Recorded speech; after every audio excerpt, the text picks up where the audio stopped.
bu güzel vətənlər, bu güzel torpaqda Qərib Oğuz yurdundan salamlıyla bayramlarınız mübarək olsun deyirəm. Elə öz yazdığım güzel bir şeirlə bu güzel günü təbrik edirəm. Zirvələri sıldırıb uzadır. Yeryüzünü yanaşığa dağlar. Bu dağların yaşı gəlir, qocadır yeryüzünü yanaşığa dağlar.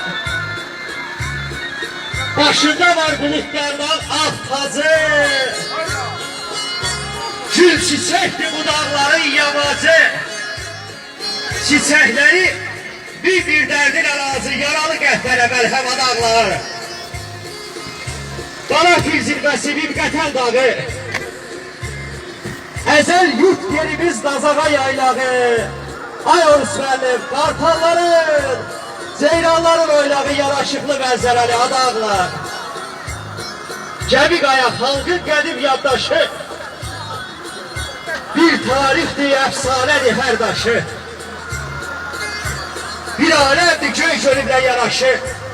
Təbiətin mənzərəsi adağlar.